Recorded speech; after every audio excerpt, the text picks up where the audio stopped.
అందరికీ వందనములు. దేవుని నామమునకు స్తోత్రములు.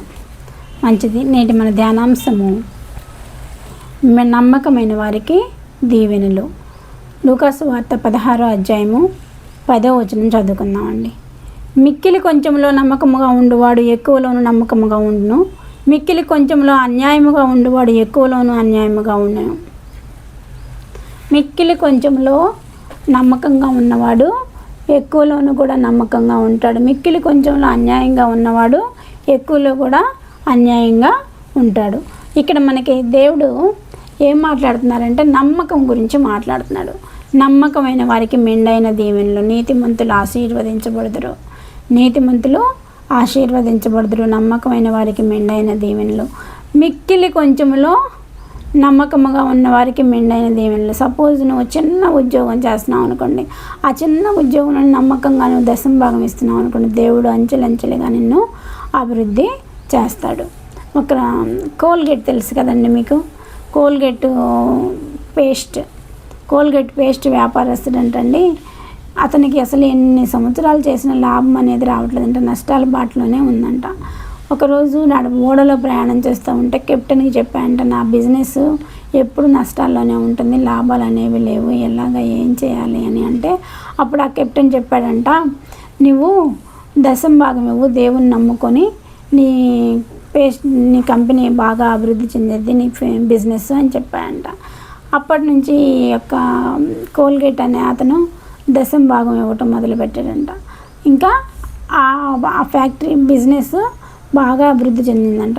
అభివృద్ధి చెందిన కొన్ని అంతకుముందు 10% ఇచ్చిన వాడు 20%, ఇంకా అభివృద్ధి చెందుతుంటే 30%, ఇంకా అభివృద్ధి చెందుతుంటే 40%, ఇంకా అభివృద్ధి చెందుతుంటే 50%, 60%, అలా 80% వరకు అతను ఆ దేవునికి కృతజ్ఞతగా కానుక దశంభాగంగా ఇస్తూ వచ్చాయంటండి. ఇప్పుడు ప్రపంచంలో కోల్గేట్ అనే పేస్ట్ తెలియని వాళ్ళు ఉండరు, అంతగా దేవుడు ఆశీర్వదించాడండి. కాబట్టి అతను చిన్న దానిలో నమ్మకంగా ఉన్నాడు, దేవుడు బహుగా అభివృద్ధి చేశాడు. కాబట్టి చిన్న పాపమే కదా చేస్తే ఏముందిలే అని అనుకోకూడదండి. చిన్న పాపమైనా మనం అగ్నిగుండంలో పడతామండి. చిన్న దానిలో నమ్మకంగా ఉండాలి. ఏముందిలే ఈ చిన్న వాక్యం ఈరోజు ఏం చేయకపోతే ఏమైందిలే అనుకుంటే అది చిన్న పాపమే అవుతుంది, చిన్న అబద్ధమే కదా ఆడుతుంది, ఏముందిలే అనుకుంటే అది మనల్ని అగ్నిగుండంలో పడవేస్తుందండి. కాబట్టి చిన్న దానిలో మిక్కిలి కొంచెంలో న్యాయంగా ఉన్నవాడు పెద్ద దానిలో కూడా న్యాయంగా ఉంటాడు. మిక్కిలి కొంచెంలో అన్యాయంగా ఉన్నవాడు పెద్ద దానిలో కూడా ఎక్కువలో కూడా అన్యాయంగా ఉంటాడు. కాబట్టి మనము చిన్నదే కదా అని, చిన్న పాపమే కదా అని చిన్న పాపం చేసినట్లయితే అగ్నిగుండంలో పడవేయబడతాం. దొంగలైనను, లోబులైనను, త్రాగుబోతులైనను, దోషకులైనను, దోచుకొని వారైనను దేవుని రాజ్యమునకు వారసులు కాదు. కాబట్టి మనలో ఎలాంటి పాపం లేకుండా వ్యభిచారులైనను, దొంగలైనను, చూరులైనను ఎవ్వరు కూడా మనకి భారతదేశ పరలోక రాజ్యంలో చేరరండి. కాబట్టి చిన్న పాపమే కదా అని చిన్న పాపము చేయకూడదండి, నమ్మకంగా ఉండాలి. బైబిల్ గ్రంథంలో నమ్మకంగా ఉన్న వాళ్ళు ఎవరో చూద్దాము. మోషే గారండి. మోషే గారిని దేవుడు ఏమన్నాడో తెలుసా అండి? నా ఇల్లంతటిలో మోషే నమ్మకస్తుడు అన్నాడు. అందుకని మోషే గారి జీవితంలో ఎన్నో అద్భుత కార్యాలు చేశాడు దేవుడు. ఎక్కువ అద్భుతాలు చేసింది మోషే గారి జీవితంలోనండి.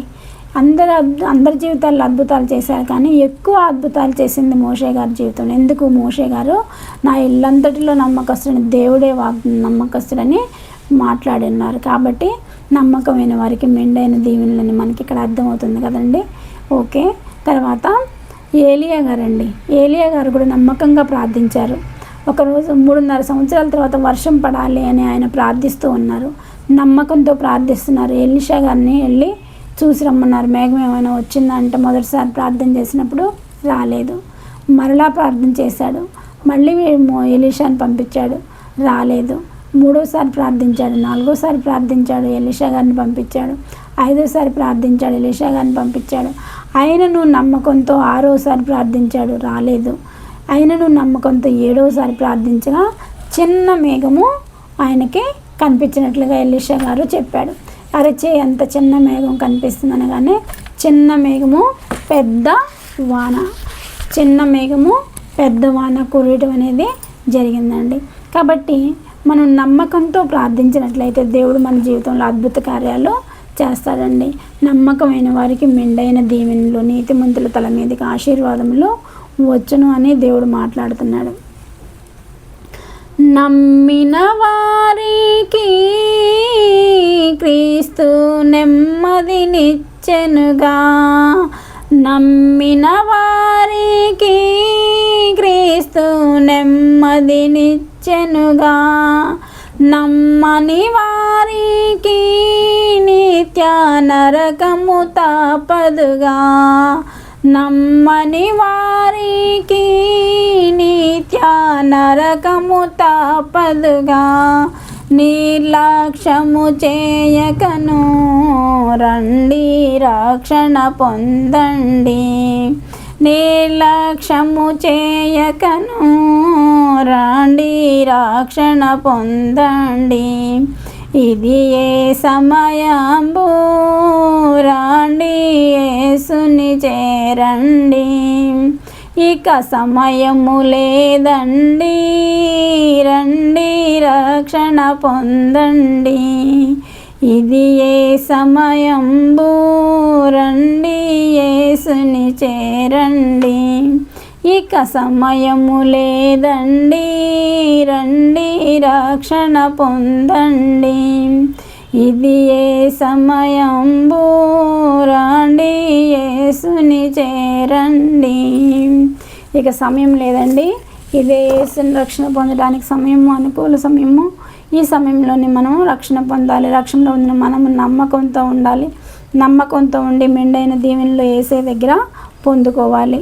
ఆయనను నేనేమై ఉన్నాను, అది దేవుని కృపే అయి ఉన్నది. మనం ఈ లోకంలో ఏమై ఉన్నాము, మనం ఉన్నతమైన స్థితిలో ఉన్నది దేవుని కృపే.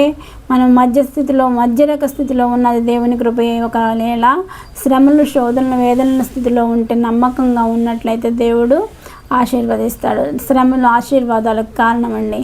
కాబట్టి శ్రమలు వచ్చినాయని బాధపడవద్దు. శ్రమలు సహించిన వాడు నీతి కిరీటాన్ని జయించిన వాడు, శ్రమలు సహించి జయించిన వాడికి నీతి కిరీటం దాచి ఉంచబడిన ఉన్నదండి. కాబట్టి ఆయనను నేనేమై ఉన్నాను, అది దేవుని కృపయే, కృప వల్లనే అయి ఉన్నాను అని మనం నమ్మకంతో ప్రార్థించినట్లయితే దేవుడు మనకి మెండైన దీవెనలు కురిపిస్తాడు. కాబట్టి మనం అందరం నమ్మకంతో ప్రార్థించి దేవుని యొక్క కృపను, మెండైన దీవెనలు పొందుకోవాలని కోరుకుంటూ ఈ చిన్న వాక్యాన్ని ముగిస్తున్నాను. చిన్న ప్రార్థన చేసుకుందామండి. సర్వశక్తి మిక్కిలి కృపగలన ఘనమైన యేసురాజా, మీ పాదములకు స్తోత్రములు, స్తుతులు, స్తోత్రములు. మహోన్నతుల మహాగణుడ, మీ పాదములకు స్తోత్రములు. మీకు అద్భుత కార్యాలు చేసే దేవా, నీకు వందనాలు. ఈ మధ్యాహ్న కాల సమయంలో ఈ వాక్యమును ప్రభా మా హృదయంలో నీరుకట్టి ఫలింపచేయండి. అయా మాకు నమ్మకాన్ని కలుగ చేయండి ప్రభా. మేమేమై ఉన్నాము అది నీ కృప వలన అయినాం ప్రభా అనే భావం మాలో కలుగ చేసి తండ్రి మాకు నమ్మకమునిచ్చి మెండైన దీవెనలు కురిపించమని మా ప్రభును నీ ప్రియకుమారుడైన యేసుక్రీస్తు నామమున అడుగుచున్నాను తండ్రి. ఆమెన్.